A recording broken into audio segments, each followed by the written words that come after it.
मैं, रोहित मलिक, 32 साल का सॉफ्टवेयर इंजीनियर, महानगर की थकान से भागकर उत्तराखंड के मुक्तेश्वर आया था। ठंडी हवा, देवदारों के बीच अकेलापन और बिना नेटवर्क वाला समय, यही मेरा उद्देश्य था। एक पुराने जानकार ने एक होमस्टे की सिफारिश की थी, श्री रावत का कॉटेज, जो मुख्य सड़क से काफी दूर जंगल की गोद में बसा था। पहुंचने पर रावत साहब ने गर्मजोशी से स्वागत किया। उनका घर लकड़ी और पत्थरों से बना था, बहुत पुराने जमाने का, ऐसा जैसे समय वहीं रुक गया हो। यहाँ सुकून मिलेगा, उन्होंने कहा था, पर जंगल की इज्जत करना मत भूलना। शाम होते ही कुहासा फैलने लगा।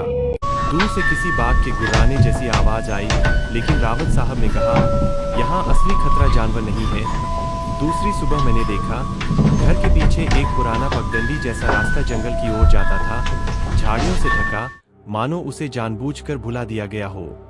मैंने पूछा, ये रास्ता कहाँ जाता है? रावत साहब का चेहरा गंभीर हो गया। उस ओर मत जाना, वहां फुसफुसाता देवदार है। लोग कहते हैं, जिसने उसकी आवाज सुन ली, वो लौटता नहीं। मैंने हंसने की कोशिश की, लेकिन उनका चेहरा सख्त था। कभी किसी को बुलाता है, कभी नाम लेकर, कभी चेतावनी देता है, पर जो भी सुने बदल जाता है। मैं रात को सो नहीं पाया। चारों ओर सन्नाटा था, जैसे जंगल सांस ले रहा हो। तभी कोई खिड़की के बाहर धीरे से बोला, रोहित। मैंने तुरंत पर्दा हटाया, कुछ नहीं था, लेकिन मुझे लगा जैसे कोई पीछे से देखने की कोशिश कर रहा हो। अगले दिन दोपहर मैं पीछे के रास्ते चला गया। पगडंडी बहुत पुरानी थी, जगह-जगह पेड़ों की जड़ें दिखाई दी। करीब आधे घंटे बाद मैं एक अलग तरह के पेड़ के सामने पहुंचा, बाकी देवदारों से काला, सूखा और अस्वाभाविक। उसके तने पर लाल धागे, नींबू मिर्च, राख के निशान और एक पुराना ब्लैक एंड व्हाइट फोटो था। एक लड़की कर मिटा दी गई थी। तभी सुनी वो आवाज, तुमने नहीं मानना था, रोहित। मैं कांप गया। हवा तेज हो गई थी, जैसे पूरा जंगल मुझे बाहर निकालना चाहता हो। रात को मैंने रावत साहब से सामना किया।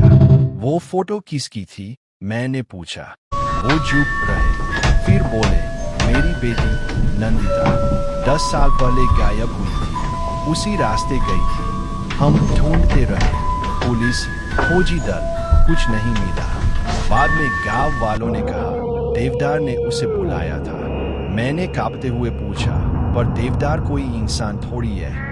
नहीं, उन्होंने कहा, वो पेड़ नहीं है, वो आत्माएं हैं, जो कभी जिंदा थी और अब उस देवदार में बसी हुई है। हर साल एक नया नाम, एक नया शिकार। उस रात मुझे सपना आया, या शायद सपना नहीं था। मैं उसी पेड़ के पास था और वहां नंदिता खड़ी थी, बिना आंखों के, पर मुझे घूरते। तुम मेरी जगह लेने आए हो? उसने पूछा। मैं चीखते हुए उठ बैठा। मेरा सिर फट रहा था। घड़ी में समय था 7 मिनट। वही समय जब खिड़की पर दस्तक हुई थी। अब मेरे सपने में वही फुसफुसाहट बार बार आने लगी, मेरी माँ की आवाज में, मेरे बचपन के दोस्त की आवाज में, और फिर मेरी खुद की आवाज में, तुम यहीं के हो, तुमसे भागा नहीं जाएगा। अगली सुबह मैंने कार स्टार्ट की, पहाड़ों से नीचे जाने की कोशिश की, पर सड़क पर भारी कोहरा था, रास्ता जैसे बदल गया हो, और हर मोड़ पर वही पेड़ दिखता था।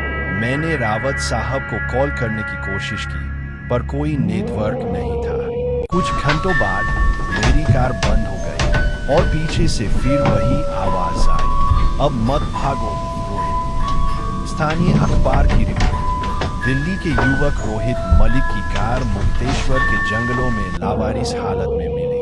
गाड़ी में कोई नहीं था, पर ड्राइवर सीट पर एक नोटबुक मिली जिसमें आखिरी पंक्ति थी, अब मैं उसका हिस्सा हूं, अब मैं भी फुसफुसाता हूं।